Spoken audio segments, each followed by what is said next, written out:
vasculaire est compris dans un sac appelé péricarde. C'est à l'intérieur de ce sac que le cœur va battre et que les vaisseaux vont laisser passer la circulation sanguine.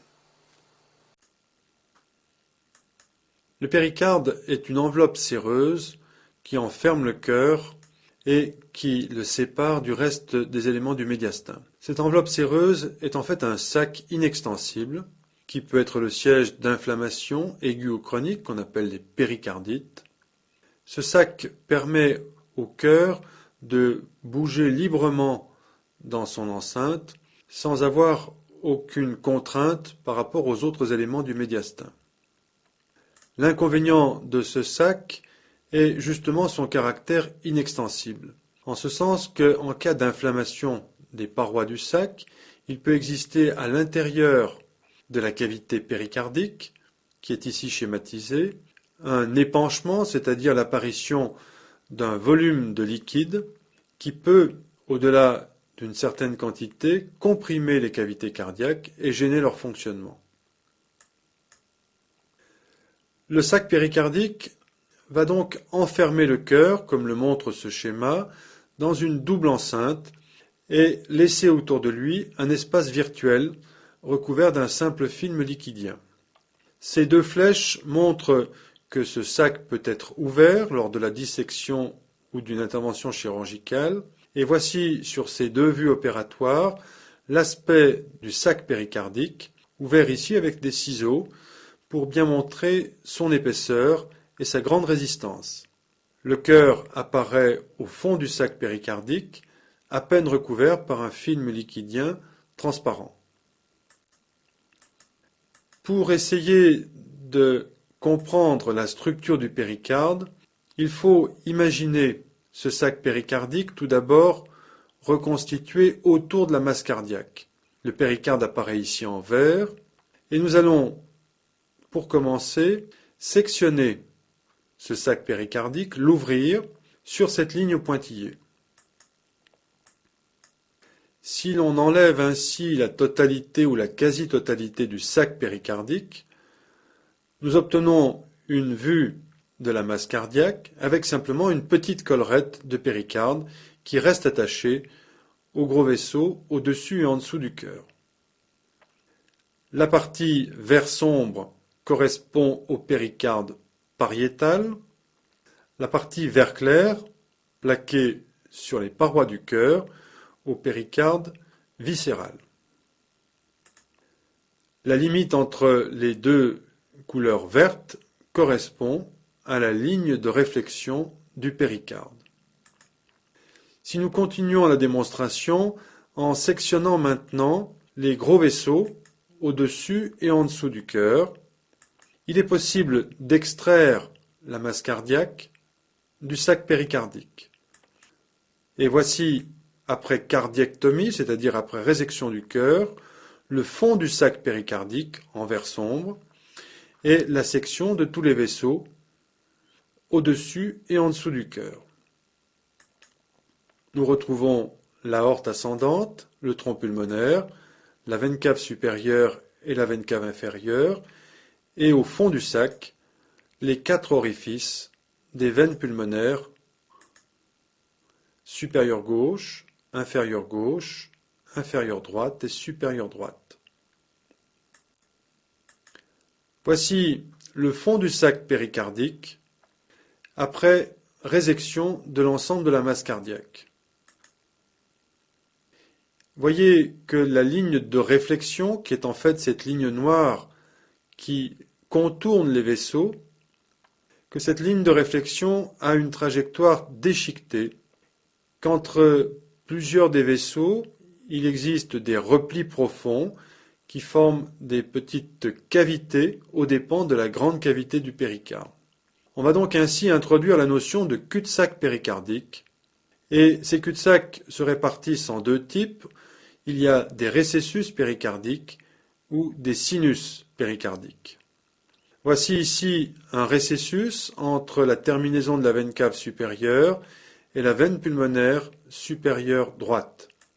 Un autre récessus dit interpulmonaire droit, un récessus entre la veine pulmonaire inférieure droite et la veine cave caudale.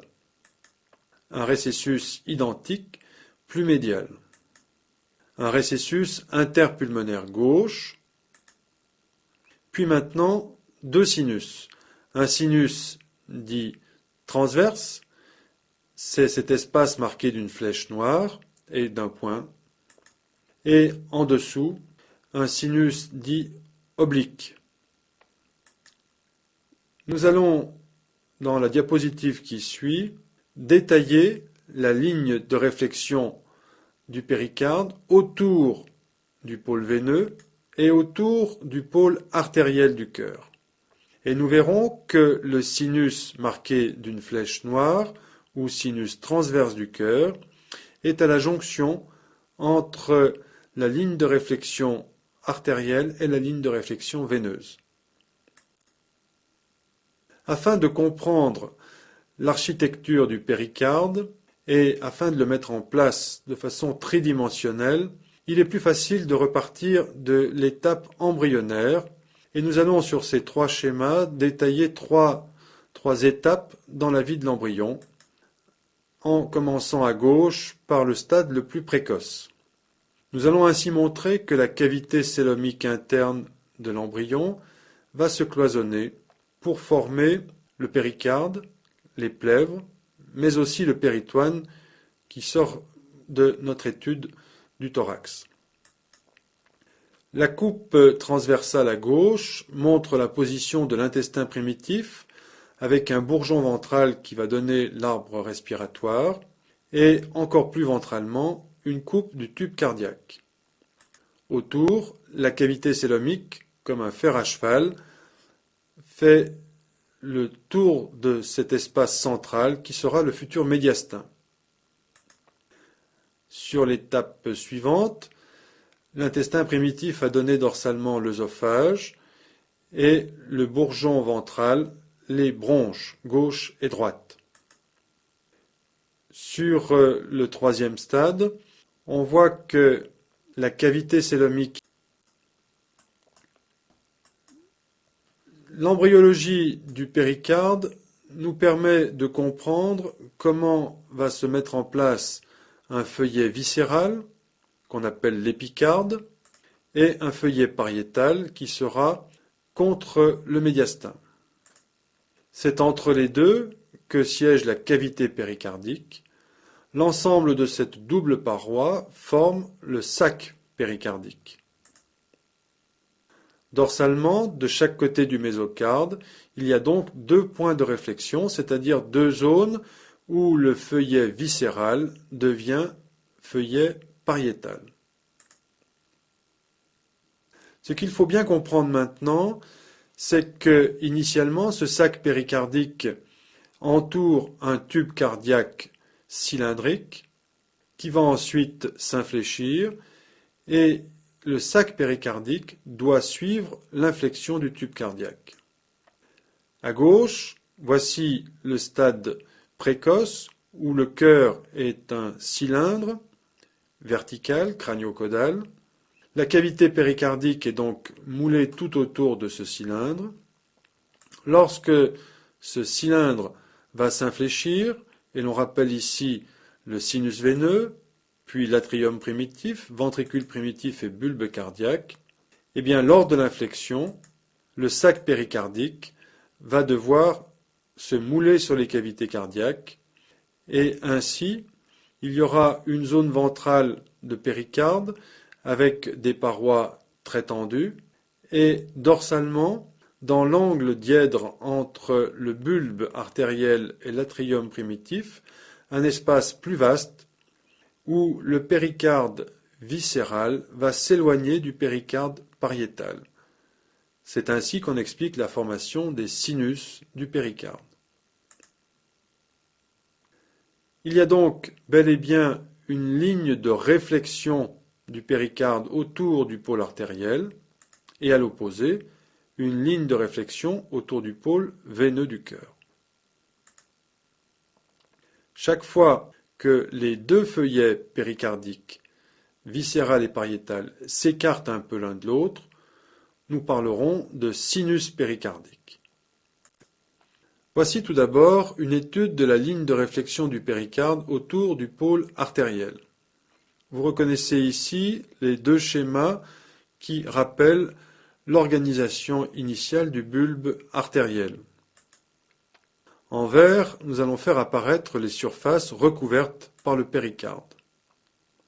La ligne verte plaquée sur le bulbe artériel correspond au feuillet viscéral, la ligne verte qui s'en éloigne au feuillet pariétal. Entre les deux, nous trouvons la cavité péricardique.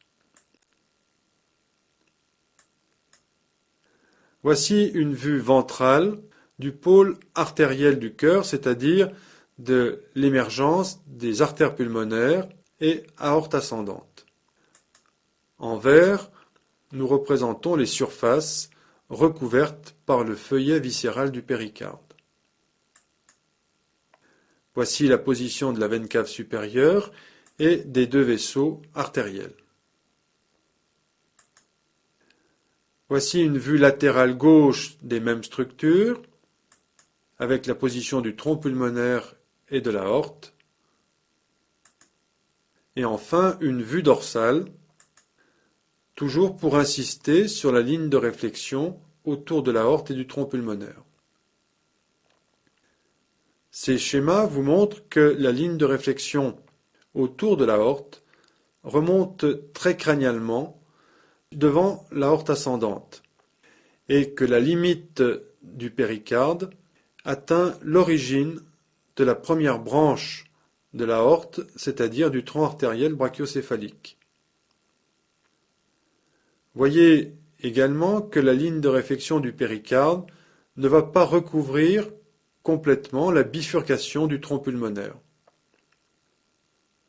Que cette ligne de réflexion du péricarde s'arrête donc avant la division en deux artères pulmonaires gauche et droite.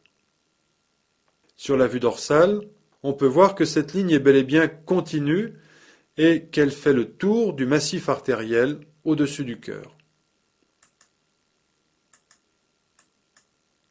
Au sommet de la cavité péricardique, il existe donc devant l'aorte un petit récessus ou cul-de-sac péricardique et de même un petit récessus ou cul-de-sac péricardique devant le tronc pulmonaire. Voici maintenant la présentation de la ligne de réflexion du péricarde autour du pôle veineux du cœur. On utilise donc ici une vue dorsale du cœur avec au premier plan les deux atria.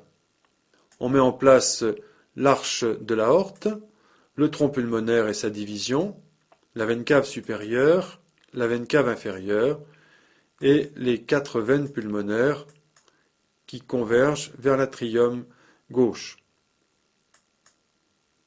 Par ces étoiles, on va placer des cul-de-sac ou récessus péricardiques. Il existe un petit récessus au-dessus de la veine pulmonaire supérieure gauche, un récessus interpulmonaire entre les deux veines gauches, un récessus au-dessus de la veine pulmonaire supérieure droite, un récessus entre les deux veines pulmonaires droites, et un sinus péricardique transverse au-dessus de la ligne de réflexion veineuse. C'est cet espace qui permet de communiquer de la gauche vers la droite et inversement, comme le montre cette double flèche noire. Ce sinus transverse est bel et bien un espace de la cavité péricardique qui sépare le pôle veineux du pôle artériel en avant. Deuxième sinus, le sinus oblique du cœur, qui est une profonde invagination entre la terminaison des quatre veines pulmonaires. Il faut enfin noter sur la ligne de réflexion du péricarde autour des veines du cœur qu'il existe au-dessus de l'atrium gauche un petit repli, un petit dièdre du péricarde qui correspond au vestige de la veine cardinale antérieure gauche. On l'appelle le repli vestigial de la veine cardinale antérieure gauche. Voici maintenant une présentation des sinus transverses du cœur. Pour cela, nous allons utiliser plusieurs schémas. Tout d'abord, une vue ventrale pour montrer son orifice droit. Vous voyez que cet espace qui est ici marqué par une double flèche permet de passer en arrière de l'aorte et du tronc pulmonaire, tout en restant dans la cavité péricardique. L'orifice droit de cet espace est un orifice triangulaire entre l'aorte ascendante, entre la veine cave crâniale, et il existe un toit à cet orifice tendu entre ces deux vaisseaux. Cet orifice est marqué par ces hachures. De la même façon, la vue latérale gauche permet de montrer qu'il existe un orifice gauche au sinus transverse qui est lui limité par la portion ascendante de l'artère pulmonaire, l'auricule gauche et un toit tendu entre ces deux structures. Là encore, l'orifice gauche est marqué par cette zone hachurée. Il est donc possible de glisser un instrument de dissection ou même le doigt autour des vaisseaux artériels à l'intérieur du sinus transverse. Le toit du sinus transverse est en fait un tissu péricardique pariétal qui est tendu entre des structures du cœur. Voici ici souligné le toit du sinus à droite et le toit du sinus à gauche. Il y a bel et bien à ce niveau un écart important entre le péricarde pariétal et le péricarde viscéral. C'est pour cette raison qu'il faut parler de sinus et non pas de récessus péricardique.